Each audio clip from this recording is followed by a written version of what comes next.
Welcome to today's lesson, Preventing Legionella in Hot Water Systems. Click the Start button to begin. In this course, you will learn how to understand the history of Legionella and potential dangers if left untreated, how Legionella develops in hot water distribution systems, identify ways to kill Legionella using current treatment methods, and how to design hot water systems that discourage the growth of Legionella. Please reserve at least the next 40 minutes of your time to complete this course. Prior to starting this course, we recommend you complete the Institutional Hot Water Systems Introduction and Advanced courses and the Institutional Water Temperature Controls course on Armstrong University. In this first section, we'll learn what is Legionella and the dangers associated with it. Click play to continue. Legionella is a type of bacteria found worldwide in all bodies of water, such as lakes, rivers, and underground reservoirs. It has even been found in moist soils. At least 39 species have been identified, and within that, more than 60 serogroups have been identified. Some serogroups have several subtypes. It is a very complex type of bacteria. We have unintentionally created even more places for it to colonize in artificial aquatic environments, such as cooling towers, water systems in hotels, homes, ships, and factories, respiratory therapy equipment, fountains, misting devices, and spa pools, just to name a few. Legionella pneumophila is the most common species of all. There are 15 serogroups, and serogroup 1 has at least 50 subtypes. It is the primary cause of 85 to 90% of all Legionella pneumophila cases. Legionellosis is a collection of infections that emerged in the second half of the 20th century and are caused by Legionella pneumophila and related Legionella bacteria. It is a multi-system illness with a deadly type of pneumonia. An outbreak of this disease in Philadelphia in 1976 was first identified at the Bellevue Stratford Hotel, largely among people attending a national convention of the American Legion, led to the name the press called Legionnaires' disease. Bacteria was discharged from the contaminated cooling tower on an adjacent building. The air handling unit on the Bellevue Stratford brought the airborne bacteria from the cooling tower into the convention center. The illness struck 221 people. 72 of those people did not attend the convention, but were walking by on the street. Of those 221 people, 34 died. Subsequently, the bacterium causing the illness was named Legionella pneumophila, and the name of the illness was changed to Legionellosis. Out of over 314 million people in the United States, there are 2.4 million cases of pneumonia each year. 10,000 to 100,000 are cases of Legionnaire's disease. Only 1,000 to 3,000 are reported to the Center for Disease Control, CDC, annually. Each year, 8,000 to 18,000 people in the United States alone are hospitalized with Legionnaire's disease. Legionnaire's disease is usually treated successfully with antibiotics, but can sometimes be fatal. People get Legionnaire's disease when they breathe in a mist or vapor, small droplets of water in the air, that has been contaminated with Legionella bacteria. The risk of infection is based on two key factors: the number of bacteria reaching the body, megadoses, and the resistance of the individual. The severity of legionellosis varies from mild febrile illness, Pontiac fever, to a potentially fatal form of pneumonia, Legionnaire's disease, that can affect anyone, but principally affects those who are susceptible due to age, illness such as chronic lung disease, and the immunosuppression and transplant patients, or other risk factors such as smoking. There are no vaccines that can prevent legionellosis. Persons at increased risk of infection may choose to avoid high-risk exposures, such as being in or near a hot tub.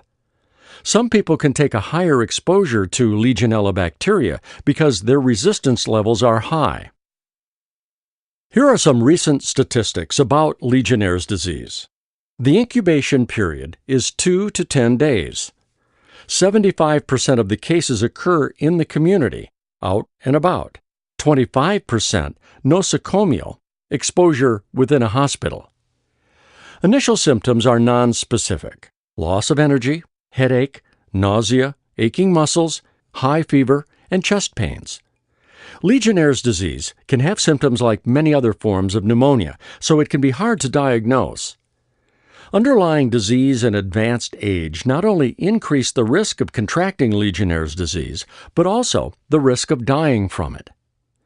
And finally, a death rate of 40% for cases acquired during a hospital stay, nosocomial cases, which are down from 46%, and a death rate of 20% for community-acquired cases, which are down from 26%. Some outbreaks have claimed more than 50%.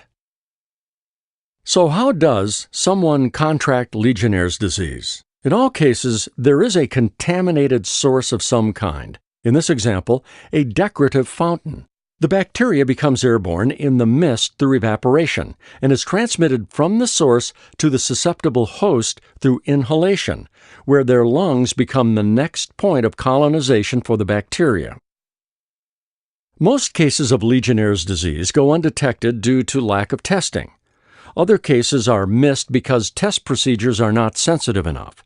If tests are not done to determine if the disease is LD, then it's not reported to the CDC.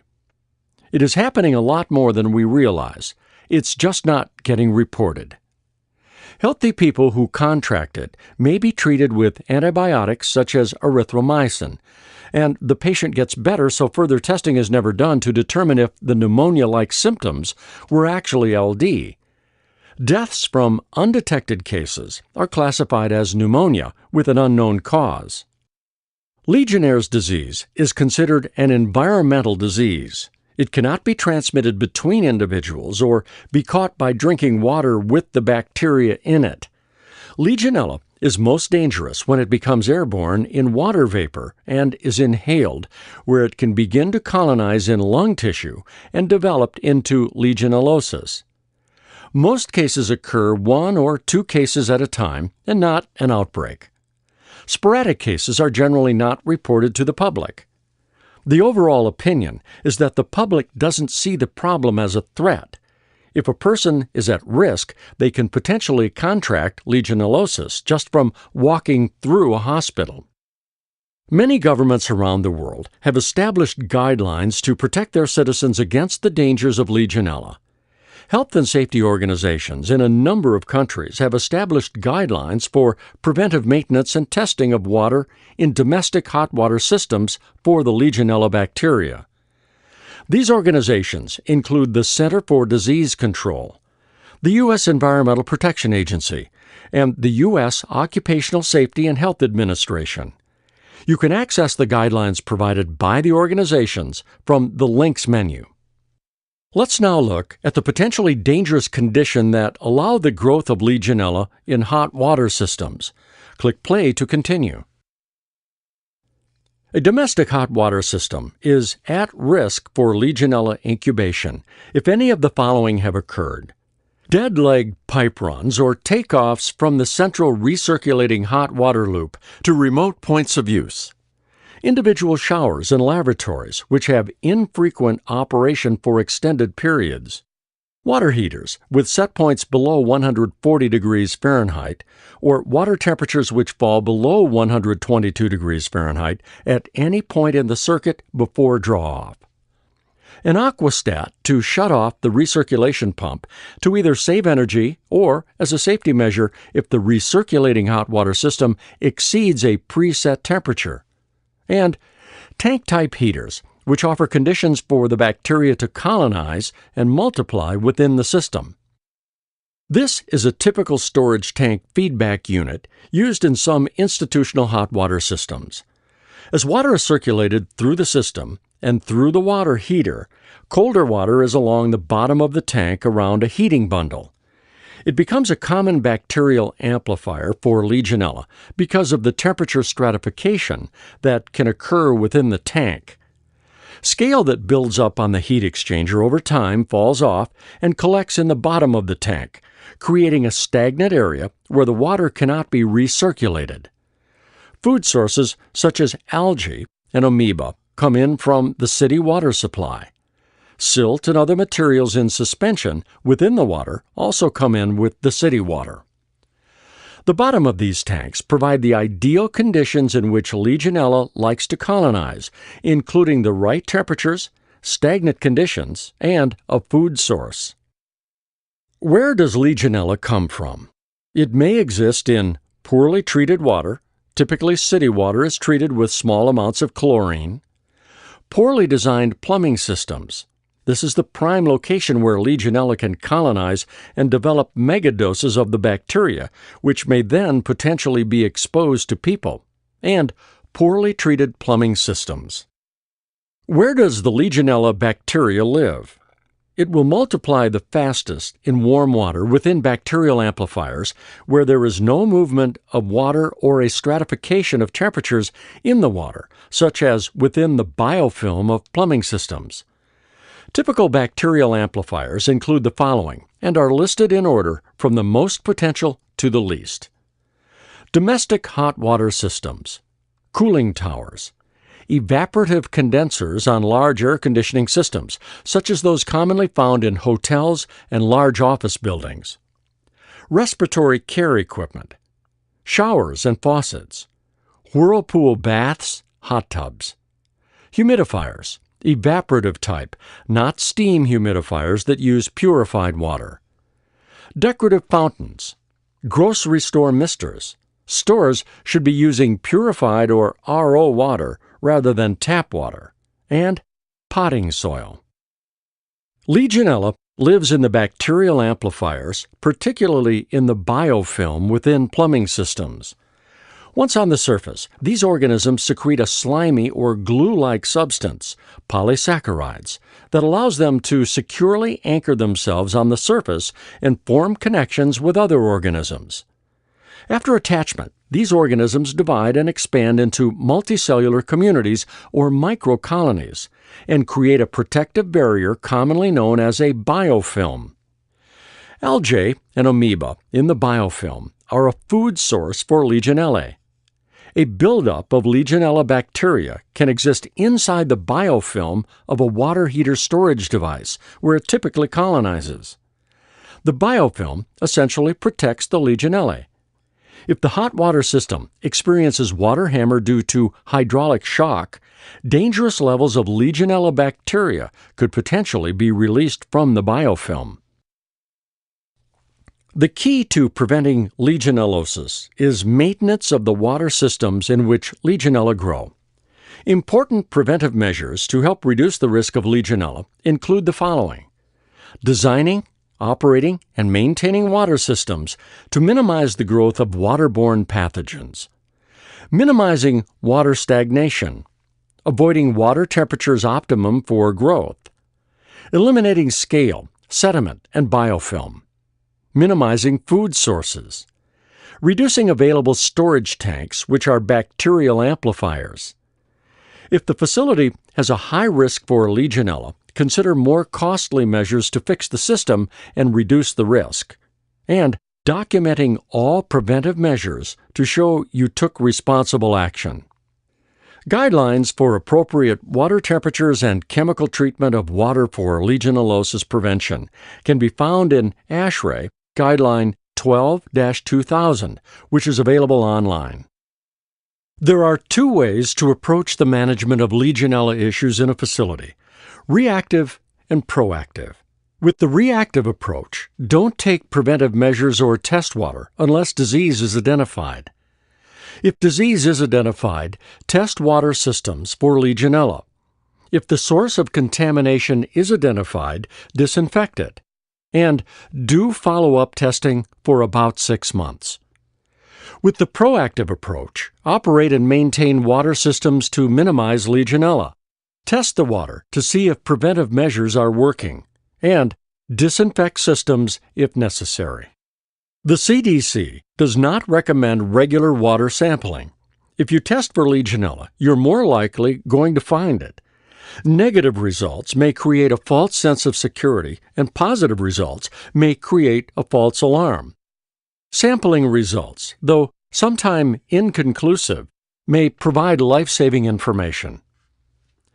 Weigh the value of information from samplings provided against the cost, and weigh the risk of misleading sampling against the risk of not sampling.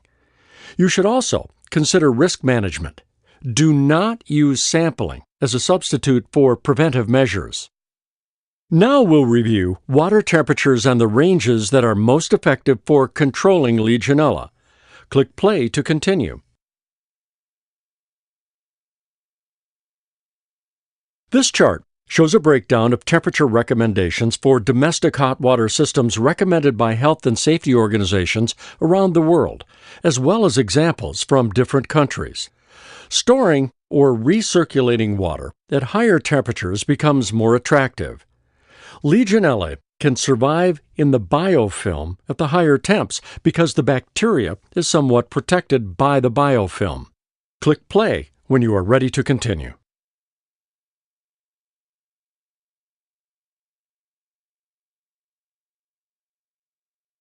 What are the downsides that might occur with thermal treatments? This chart shows the time it takes to receive a first-degree burn based on temperature. Scald hazard. If the temperature is raised to kill the bacteria, it raises the risk of scalding. Bacterial dangers. If the temperature is lowered to prevent scalding, it creates a bacterial hazard. In an effort to control Legionella, there are a number of mixing valve strategies to consider for domestic hot water systems. A 140° Fahrenheit tank to 140° Fahrenheit taps. A 140° Fahrenheit tank to a master mixing valve, MMV, to 122° Fahrenheit taps.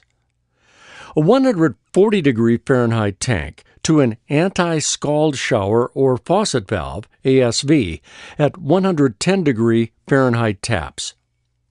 A 140° Fahrenheit tank to a MMV to ASV at 110° Fahrenheit taps.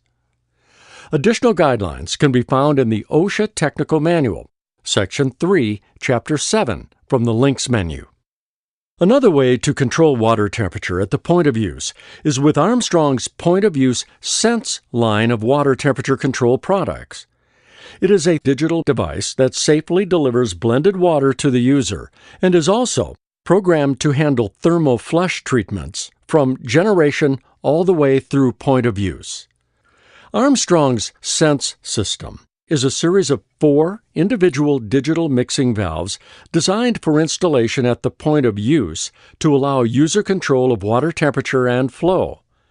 The range has been designed to offer individual lavatory, individual shower, individual bath fill, and individual bath-shower combination digital flow and temperature control, primarily in healthcare installations where user safety and Legionella risk reduction is paramount. To learn more about Sense, see the Links menu. Next, we'll look at various treatment methods currently used around the world to destroy Legionella. Click play to continue. There are several main treatment methods for Legionella currently in use. Thermal treatments are done with heat. Biocide treatments mean something is added to the water. Armstrong International has always encouraged thermal treatments. These treatment methods include the following: superheat and flush, thermal; feed-forward instantaneous water heaters, thermal; hyperchlorination, biocide; ultraviolet rays, biocide; ozone, biocide; chlorine dioxide, biocide; copper, silver ionization, biocide. Typically, the biocide negatives outweigh the positives. There are potential health risks, they are corrosive to piping, and most of them don't kill the bacteria in the biofilm. In most cases, if not monitored regularly, a treatment method may not do as much good to reduce the risk of Legionella. For instance, with copper-silver ionization, an operator must monitor the balance of the copper and silver ion levels. If these components get out of balance, it will not kill the Legionella. And if the ions accumulate at higher levels, then they pose a health risk to end users. Superheat and flush was the first method used for Legionella control in hot water systems. It can be used on an emergency basis during an outbreak or utilized intermittently to control or suppress widespread contamination of the system. Unfortunately, L. pneumophila can reestablish itself in a hot water system within a month or two, so disinfection is only temporary. This method is sometimes used in conjunction with continuous hyperchlorination. Advantages of superheat and flush include it's inexpensive, it has proven effective irrespective of water quality, it's non-aggressive to pipework and fittings, it's non-toxic consumable, and no professionally qualified personnel are required to administer treatment. Disadvantages are there is a potential scald risk, it's not effective unless the sterilization temperature is achieved in the biofilm, and dead legs may not permit adequate flushing. Feed-forward instantaneous water heaters, such as Armstrong's Flow-Right Temp, have also been employed to reduce Legionella. These devices eliminate the problem of thermal stratification in conventional hot water heaters, but they do not eliminate Legionella in biofilms on the pipe walls, in shower heads, etc. The closer they are to the outlet, the more effective they are in killing the bacteria. Armstrong's position has always been to use thermal treatments, including superheat and flush with water heated to 160 degrees Fahrenheit, and then circulated through the system to kill Legionella. Advantages of a thermal treatment using feed-forward instantaneous water heaters are it sterilizes water in the heat exchanger as a function of making hot water. It's non-aggressive to pipework and fittings. It's non-toxic and consumable. And there is no scald risk. The disadvantages are water, which bypasses the heat exchanger, is not sanitized, and it does not kill bacteria in the system biofilm. Hyperchlorination is usually carried out in two ways: shock hyperchlorination or continuous hyperchlorination. Shock hyperchlorination involves elevating the chlorine dosage to obtain a specified high level throughout the water system and holding it there for a sufficient time to kill the Legionella. Water is then drained and the chlorine level reduced. Continuous hyperchlorination entails elevating the chlorine levels on a sustained basis well above the levels normally maintained in a water system, but not as high as in shock chlorination. This method is frequently combined with the superheat and flush method. Advantages of hyperchlorination are it's inexpensive and it effectively kills bacteria in the water. The disadvantages are it uses hazardous material which requires trained operators. The chemical is a carcinogen. It's aggressive to pipework and fittings, and it does not kill bacteria in the system biofilm. UV light has been used for Legionella control, particularly in recirculating hot water systems, to provide continuing exposure. UV treatment for Legionella is usually carried out in combination with filtration to assure water clarity so that UV exposure will not be reduced. Because there can be regrowth of Legionella in a pipe following exposure to UV, it is most effective when installed near faucet or shower outlets. UV is sometimes used in combination with routine chlorination to suppress or prevent regrowth. Advantages of UV treatment include it's harmless and non-toxic, and it effectively kills bacteria in the water. Disadvantages are it's expensive. It's only effective at the point of treatment. There are high maintenance costs, lamps wear out, are fragile, and need replacement. Microorganisms can become resistant and repair UV damage. And it does not kill the bacteria in the system biofilm. Ozone is a strong oxidizing gas formed by the combination of three oxygen molecules, usually by controlled electrical discharge across a dielectric barrier using air or, for improved efficiency, oxygen feed gas, which has been preconditioned to remove impurities and traces of water. The result is that a proportion of the feed gas is converted into ozone. For large industrial ozone plants, using oxygen feed gas, the conversion may be greater than 10%. Typically, for air-supplied ozone generators, the conversion rate is 3% and 6% for oxygen-fed units. Once produced, the ozone can then be used for oxidation, disinfection processes, as not only is it a stronger oxidant than chlorine, bromine, or chlorine dioxide, the byproducts of aqueous disinfection processes are oxygen and, in some cases, oxygenated species. The advantage of ozone treatments is that it effectively kills bacteria in the water. The disadvantages are it's difficult to maintain effective levels of ozone in the system as it decomposes into water. High ozone levels may damage pipe. It has not been tested in facilities. Its use would be pioneering, and it does not kill the bacteria in the system biofilm.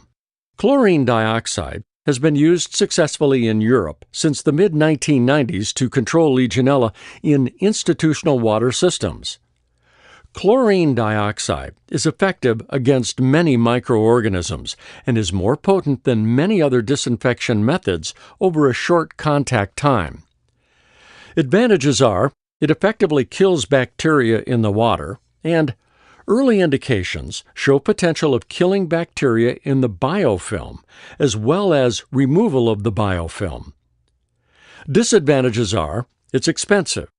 Concentration levels required often exceed health standards, which is a health and safety issue.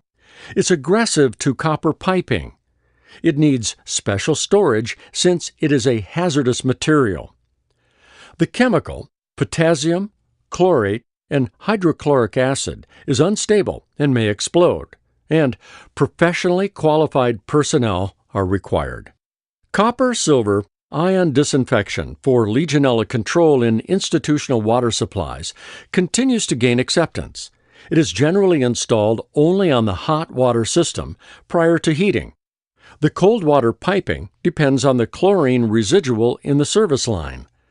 There appears to be a synergistic effect when copper-silver ion and conventional chlorination are used together.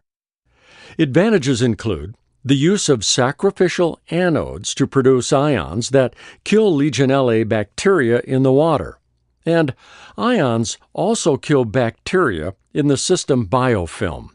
Disadvantages are it's expensive. Constant monitoring of ion levels is required. Sacrificial anodes need regular replacement. Ion levels can become toxic if they accumulate, and professionally qualified personnel are required. In general, when treating a domestic hot water system for Legionella, be sure to keep in mind the following best practices. There are multiple ways to address Legionella, but temperature is the most successful and assured method to fight it. Treat the water heater first and then out through the system. Properly moving water assures distribution of the treatment. Distribute treatment throughout the system, whether using thermal or biocide treatments. Flush all treatment completely through the system, particularly through point-of-use faucets, which can harbor the bacteria. Serpentine systems are typically not balanced, which allows good movement of water within the distribution system. In a grid system, which requires balance valves, a well-maintained and properly balanced distribution system assures water flow at all points within the system. If there are takeoff pipe legs that are not properly balanced, this will create stagnant dead legs, where the risk of Legionella is higher in the biofilm. Water should be distributed at 140 degrees Fahrenheit and returned to the heat exchanger above 131 degrees Fahrenheit. Temperatures should be maintained 24/7.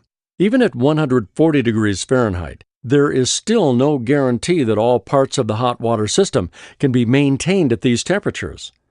In many locations, temperatures at the water heaters are elevated much higher in an attempt to keep temperatures in all parts of the system high enough. This need to increase temperatures increases the risk of scalding of individuals. In Europe, distribution systems are constantly recirculated at higher temperatures, 140 degrees Fahrenheit, throughout the building to reach all points of use where a mixing valve blends it down to a safe temperature. Here are important guidelines to follow when designing and maintaining domestic hot water systems. Try to minimize dead legs, where Legionella can grow in the biofilm. Not all dead legs can be avoided. On the generation side, avoid any stored water in the water heater. The more stored water, the greater the risk of the water becoming stagnant and stratified with temperatures, which is a breeding ground for Legionella. Stagnant water in distribution pipes presents a risk of developing Legionella. Keep recirculation pumps running and well maintained. Recirculation pumps should also be excluded from energy conservation measures. It's critical to keep water circulating and turbulent to reduce the risk of Legionella colonization. Water for people washing heated in the loop to prevent Legionella cannot be used at that temperature directly by consumers. It would need to be blended down to a safe user temperature.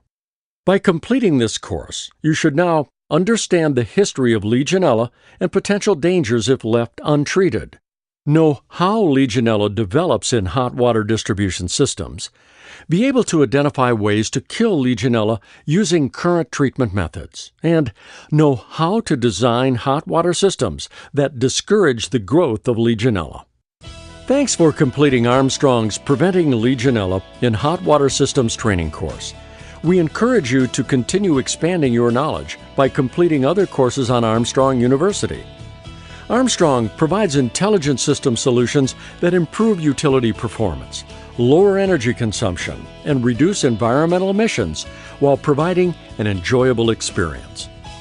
You may now close this course by pressing the Exit button in the upper right corner of the screen and then choosing Exit Now from the drop-down menu to return to Armstrong University. Don't click the X to close your browser window.